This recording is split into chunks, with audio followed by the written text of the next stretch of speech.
Thank you very much, David, and welcome, and thank you all for being here this evening. There's a couple of distinctive features about the Queen's International Institute for Social Policy.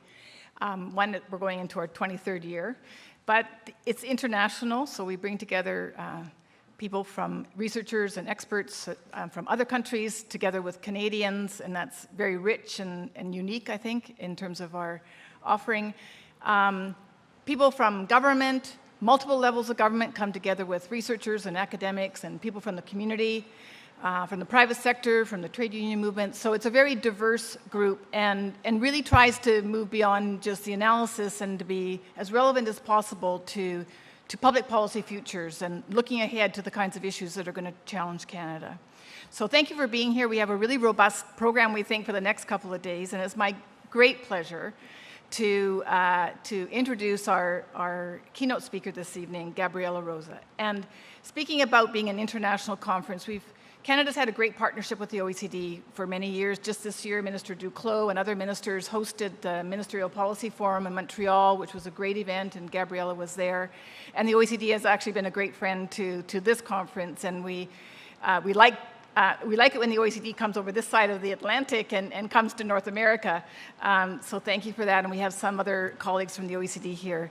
Gabriella is the special counselor to the Secretary General of the OECD. She's the chief of staff and the OECD Sherpa to both the G20 and the G7. So even though the OECD is not a country as part of the G20 and G7, I know personally that both those summits and groupings of ministers and first ministers rely heavily on the analysis that the OECD can provide to help them with their thinking and their work.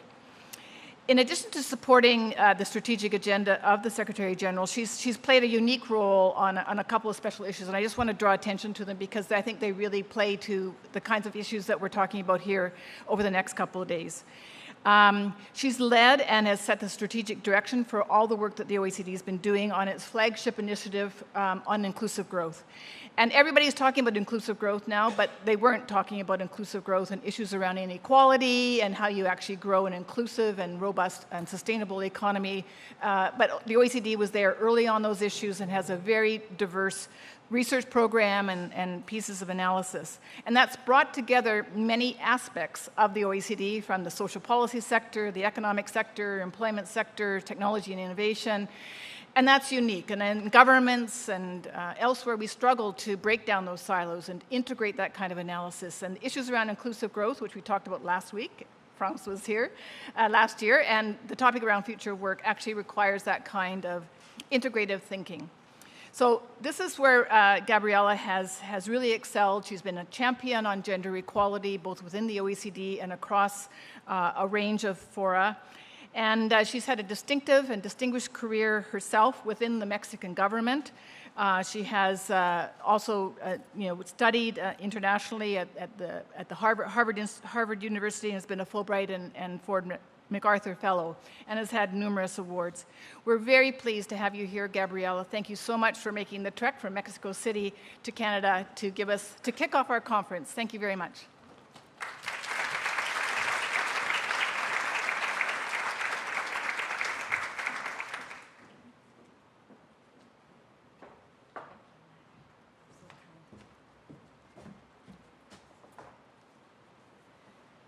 Thank you, Margaret, and good afternoon, everybody. That was a very nice introduction.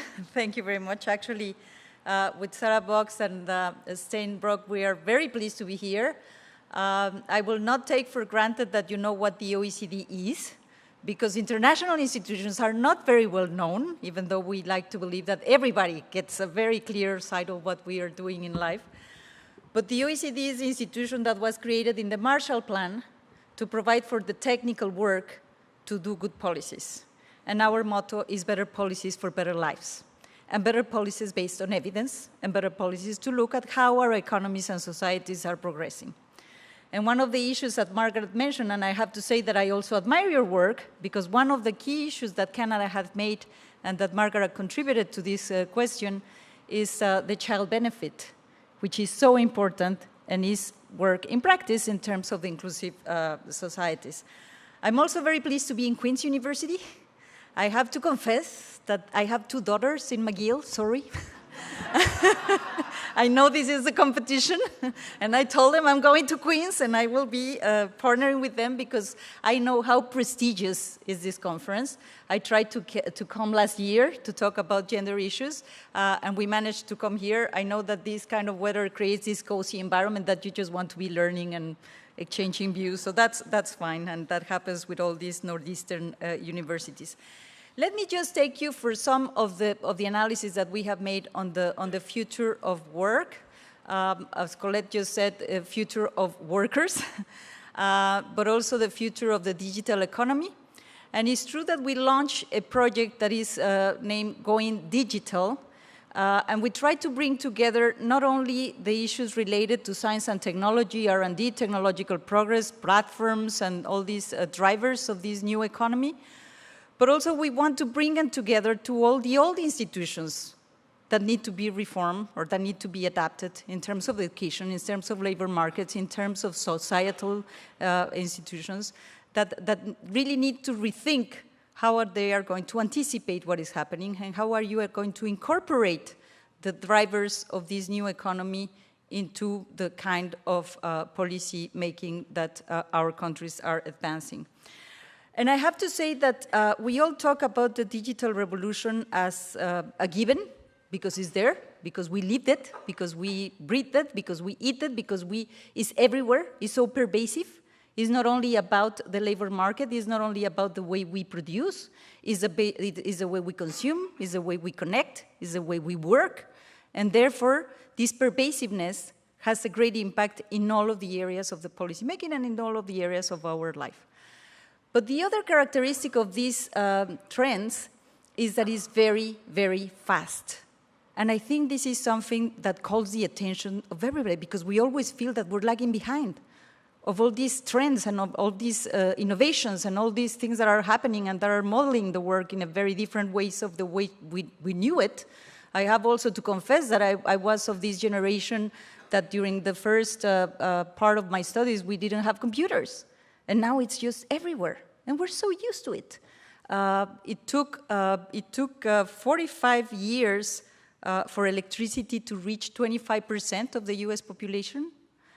It took 35 years for the telephone, 16 years for computers, and 4 years for the smartphones to reach 25%. And now it's everywhere. I think half of the world is connected through smartphones, and they are being used in many different ways. So this question of the speediness of the digital economy, I think it's a very important element that we need to consider how do we tackle it and how do we address it. Now, as I said, the smartphones and all of these gadgets have become part of our lives. It has become a very clear part of the IT natives, as we call them, the new generations. We conducted this survey with the kids, and it happens that half of the 15-year-old kids in OECD countries feel very nervous if they are not connected in internet. But this can reach even 80% in countries like France, Sweden, and Portugal. And so this is a way of just living that is very important. I think that we also have very different ways of addressing this digital transformation. On the one hand, we are, of course, recognizing that it's a great promise in terms of the benefits that it can bring. On the other side is how do we tackle the downsides and how do we tackle the trends that might have an impact on the question of inclusive growth, on the question of privacy, on the question of security, on the systems that are the whole infrastructure, how do we protect it if there is kind of problems or crisis? I think these are the issues that I would just like to bring to the conversation. We know that they reduce transaction costs, and actually we had a very interesting presentation at the OECD in another initiative that we have on new approaches to economic challenges, whereby just the question of measuring the impact of the digital economy and the digital platforms on productivity is just completely impossible. And the fact that it's not reflected in the statistics is also related to the very brand new kind of dynamics that they provide. But if you think about how much this platform economy has reduced the transaction cost of consumers, of producers, of connections, it's really something that is mind-boggling, but that we need to get more information, more indicators, more statistics to really understand and grasp the importance of how it is evolving. But the other part, the downside, I feel that when we think about the digital transformation, we should be connected it to the societal transformation and to the economy as we know it. This transformation does not happen in the vacuum. And one of our great concerns is that because of the requirements in terms of innovation, of the dynamism of these new ways of doing things, of the new technologies, of the R&D, of the investments, we can be opening the door to much more higher inequalities than what we have now. And this is the great dangers. We all talk about the digital divide, that's a fact, but the reality is that there needs to be underpinning policies to make sure that whenever we move ahead, taking advantages of this technological progress, we are not leaving so many people behind. And if we take a picture of where we are now, in the OECD countries, and I'm talking about the countries that have the most advanced economies of the world, we are 35 members, and almost all the OECD countries, including the G7 that are part of the OECD, have very well-developed social safety nets, social infrastructure, social protection systems. And still, during the last decade, and even before the big recession, the big crisis, we have been documenting the increased inequalities of income and opportunities. And we have been documenting not only this increased inequalities of income and opportunities, where you say, okay, the top of the income distribution earns 10 times the bottom of the income distribution. That's about 3 times higher than 2 decades ago. If you think about wealth, it's 20 times, 70, and it depends, because of course you have countries like the Nordics that even though the trend is in the positive, which is bad news, they are much more equal than some other countries like Mexico or the US, for the sake. But the reality is that we have also delved into how much income inequality produces inequalities of opportunities, and then is compounding itself, whereby you finish with countries that have very low social mobility, and where the place where you're born, the family where you're born, the profession of your parents determine your future in countries that have really advanced at producing social protection systems that are supposed to be compensating those issues. So I have to say that this is what is really worrisome, because where we see is that to take advantage of the technological transformation, of course, you need to have all of these components that the bottom of the income distribution of our societies don't have. And therefore, this is something that I want you to keep very, very clear in mind when we go discussing the issues forward. And then the question of how do we anticipate of what is coming? How do we think about automation, which is one of the most worrisome areas that our workers and our ministers of labor and people that are related to these policies really want to tackle. But also, how do we prepare the kids for the future of jobs when we don't know what kind of jobs there will be, and when we don't know how much these jobs are going to be transformed?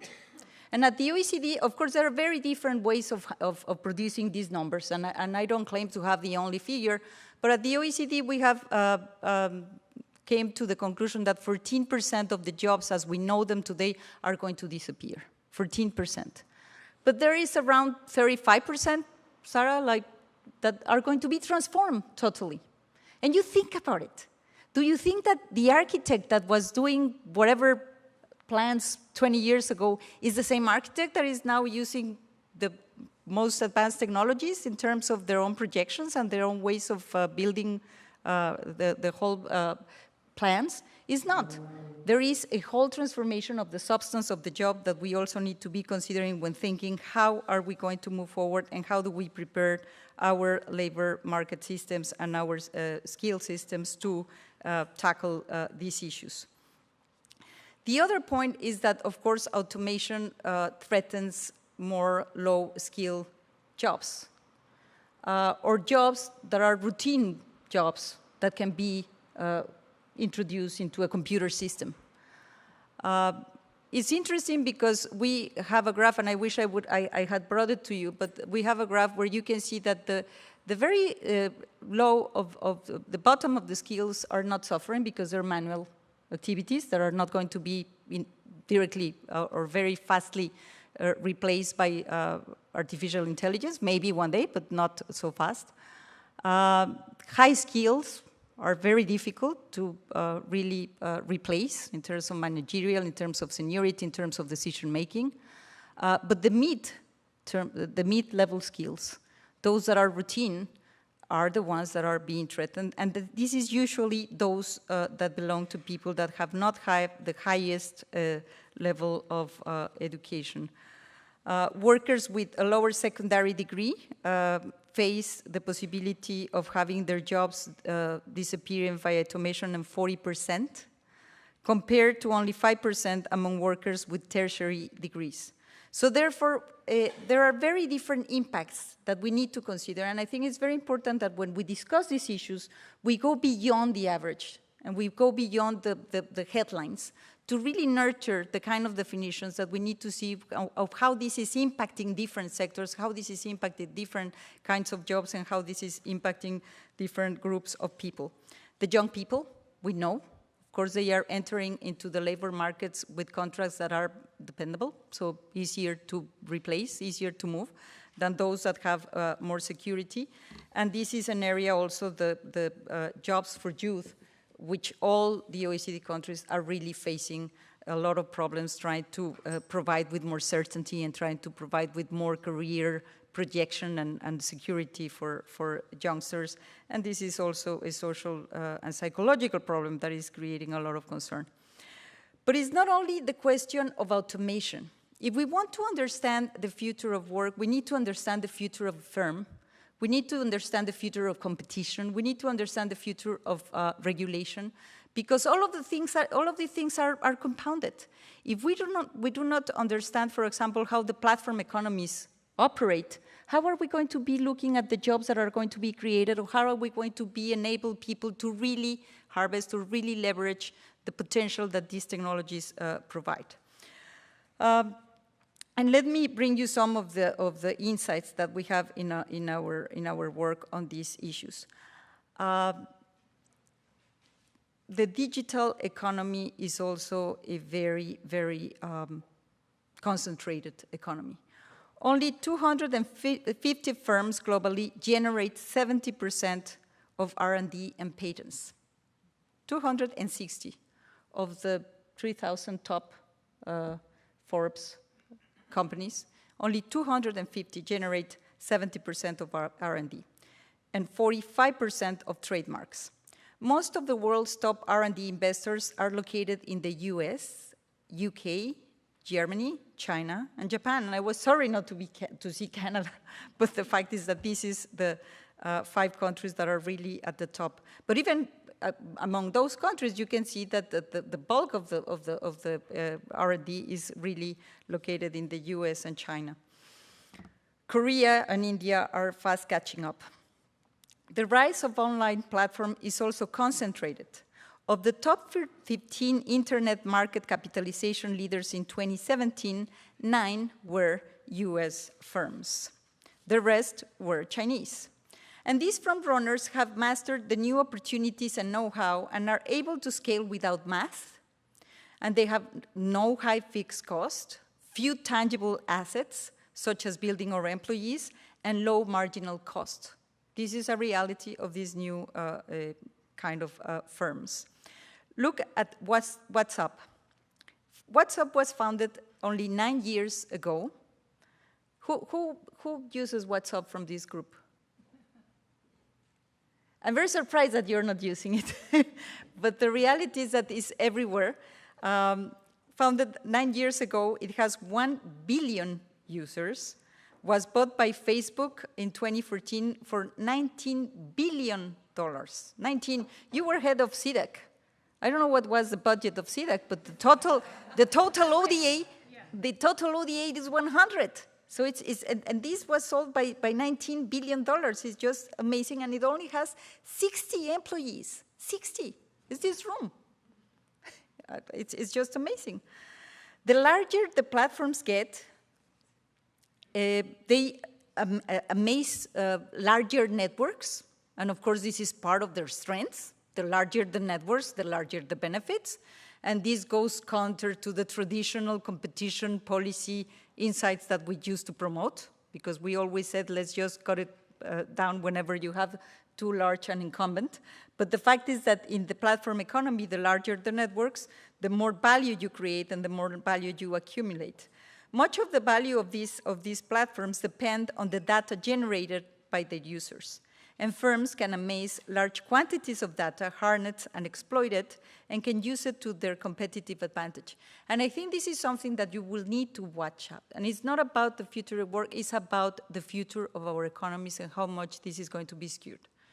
Because as long as we do not have a common standard regulating the governance of data, how it is harvested, how it is used, how it is shared or not shared, you will have the owners of that data, the platforms that own those data, feeding the next generation of artificial intelligence, and you will not see them anymore because they will be so advanced technologically. And if you don't have the current currency of the world of today, which is data, then you're just lagging behind. And I don't think we have an agreement on this area because there are very different views. There are some countries, like your neighbor to the south, that thinks that we need to leave it alone, because the reality is that this innovation happened because we were not meddling with it. Some others, like Europe, and they produce this regulation about privacy, think that the state has something to do about it, and the big platforms also need to share the information they have gathered to allow for others to benefit from it. And I can tell you, in the G20, when the German presidency was taking over, they really wanted to do something about these international standards related to the digital economy.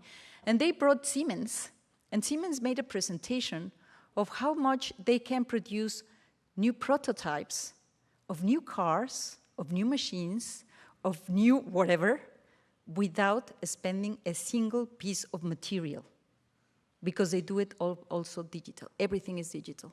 So you remember that before you had to do a car, and then you take 6 months and doing prototype and trying it, and then you put it in the translation chain to see if it fulfilled all the requirements. Now they don't have anything.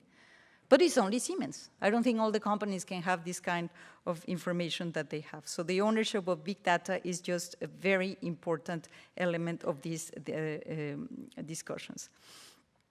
As these front-runner platforms and firms harness the data that they collect, they are pulling away from the rest, accumulating advantages and stabilizing entire markets and more traditional firms that cannot compete with these lower transaction costs. And they also can offer very high wages to attract better skills, have better access to capital and technology, and operate traditionally. And we have actually been looking at this question of the low productivity growth in many of the OECD countries, and then there is this puzzle, no? How is it possible that at the moment where we have this amazing progress, technological progress, how is it possible that it's not reflected in the productivity indicators? But the fact is that, again, if you go more granular, you can see that these firms that are at the frontier, they're growing at 3 or 5% productivity growth every year, while the rest is flat. So again, you have these divergences that I think are very important. And this is related also to the kind of workers that are participating in each one of these economies. There is a dynamic of winner takes all in this environment.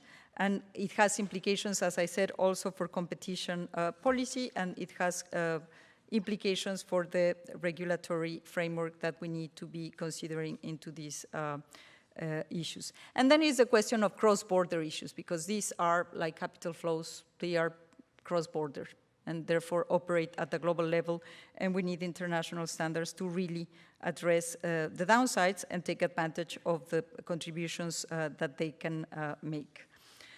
Now, so this is the context. I think that we have a lot of information. We have a lot of very clear ideas of how these developments are taking place in our economies, who are leading, who are being left behind?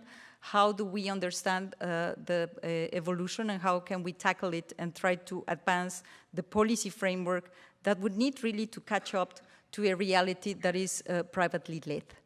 And actually, Andy Wyckoff, who is the director of science and technology at the OECD, he's always saying, you know, for the industry 4.0, we need policy 4.0. And we actually are in policy 1 or 2.0. And so it's very important that we look at the institutions and how they are tackling these issues and try to advance the policy solutions that will allow us to take advantage of the evolution and then control for the downsides. Now, what are the policy solutions? It's not so straightforward, because the reality is that you need to understand, and as I said, it needs international cooperation. You cannot regulate big platforms by just saying, I have my world, I am Canadian, and I'm going to put some instruments. One of the most difficult aspects of this issue is, for example, taxing digital companies. And the OECD is dealing with this because we launched the base erosion and profit shifting initiative to take a look at how much multinationals are paying their fair share of taxes. But when you get into digital, there is no even agreement of what a digital company is and what do you tax. Do you tax the R&D, or do you tax the consumers, or do you tax the sponsors, or do you tax, it's very complex. And this is just one issue in the international economy that we need to tackle, let alone all the other issues in terms of technology transfer or ownership or many other areas. But on the links to the future of work and the links to the labor markets, of course, the most straightforward answer that we always hear is we need to focus on skills. And we agree, we need to focus on skills. We need to make sure that people that are entering into the labor market, but those that are also in the labor market, have the means to continue upskilling, because there is the one single issue that we are certain is that the pace of change will continue, and the more you are adaptable to the new realities, to the new jobs, the more you can really take advantage of it. But it's not as straightforward, because if you look at the ways we produce skills, it's like the 18th century, because it's the transmission of knowledge. It's the teacher in front of the class, providing with information. The reality is that nobody needs information now in the world of vast amount of information. What we really need is to foster some other skills, like how about creativity, how about teamwork, how about critical thinking, how about discriminating by the flow of information that you have. It's not about the children repeating what they know, but it's about the children getting the tools to identify whenever the information has a solid basis or not. This is the kind of issues that we need to be tackling, and I think the education systems really have a lot to learn. Of course, Canada is one of the top performers of PISA, but PISA is also, the Program of International Student Assessment of the OECD, is also evolving to try to capture those other social-emotional skills, soft skills, that will be required for people to cope with the pace of change and to try to advance their own investment in their own learning to take advantage of the evolving environment. And this takes us also to the question of, well, before getting into the lifelong learning, because lifelong learning has been almost a slogan, but we really need to get it real. We really need to get it right this time, because this is where you get the investments for the people that are already in the labor market. But before getting there, one of the conclusions in terms of how do we start to transform the education systems and dealing also with the inequalities and inclusive growth is to focus on interventions as early as you can. And I would say the investments in early child care education, it's so important, because it's not only about these soft skills that kids from low-income families usually don't have because they don't have caring environments, as those that belong to more advantageous families have, but also because you build up the basis for their brain development and for their, the tools that they need to go on in their learning processes. But then the question of lifelong learning, very complex issue. You know it, I don't need to repeat it again, but the fact is that this is one of the areas of the social institutions that all of the OECD countries need to be investing much more and transforming much more. Because the kind of offer that is provided for workers, the kind of training, sometimes is not pertinent. Workers with high skills are sometimes 2 or 3 times receivers of training courses or training support, while those at the lower end of the skill distribution are really not receiving what they need to move on in life. And I have to say that it's not an easy task, because we also have the PIAC, which is the counterpart of PISA, but for workers that are already in the labor market. And one of the conclusions of the latest edition is that only 25% of the workers, as measured by PIAC, feel comfortable using a computer. So we're not just talking about this amazing evolution of technological drive. We're just saying feeling comfortable using a computer, 25%. And therefore, that's the kind of challenge of what we are facing in terms of bringing together the workers with this technological change. Now, a gender angle. I think this is very, very worrisome. Sarah is going to be sharing with you tomorrow a report that we produced for the Argentinian presidency of the G20 with the support of the Australian Sherpa, taking a hard look at how women fare in the digital world. And I have to say that is very scary. Because it's not only the question of how much girls choose engineering of STEM, of ICT, which is even lower. They choose ICT much lower than they choose STEM, science, engineering, mathematics. But it's also the case that they are underrepresented as software developers. They are underrepresented in ICT companies. They really are very, very low in terms of top managers of those companies. There are 220 million women less connected into the wirenet than men in the world. And there are lots of biases. And if you think about it, when we advance the gender agenda in the OECD, we go with a lot of very straightforward policy solutions, like dual parental leave, like childcare facilities, like non-discrimination rules, and then you are confronted with very slow progress everywhere, and you're like, what's happened? Well, it's all these biases, all these stereotypes. And you know what? We might be injecting those stereotypes and those biases in all the algorithms that we are producing. I attended one very big conference in Germany. It was very interesting because there is this, I don't remember his name, but it's the main publisher, a lady, Julia, I don't remember her name, but she said, it's terrible because all the developments are really developed by men, and that's why they're so violent. That's another stereotype I have to accept. It's very stereotyping, but the reality is that all these games, all these technological developments are not being translated into a gender glance, are not taking advantage into it, and the reality is that women are less represented. Of course, we say, oh, but you know, it will be fantastic because platform economy provides you with a lot of flexibility. You can work anytime, you can telework, you can, yeah, but we know the quality of the contracts, we know the quality of the protection, the social protection, and we know the quality of the social dialogue, which is one of the areas in which we are very worried about in these developments, because the reality is that if social dialogue has been weakened in the analog world, there is no social dialogue in the digital world. And therefore, how do we organize workers, businesses, governments to get together and find agreements that are beneficial for everybody? And this is one of the most important challenges that we are looking at. So these are the kind of issues that we are looking at. The question of social policies, of course, you are going to be discussing that, and I don't dare to get into that because you are the experts.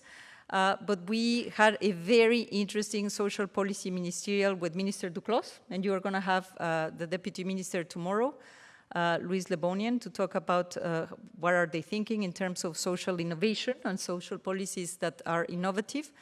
The conclusion of that ministerial was very straightforward in terms of how much the institutional setting by which we deal with social policies need to change, need to follow the person, need to follow the worker, the entitlements need to go with the person and not with the job.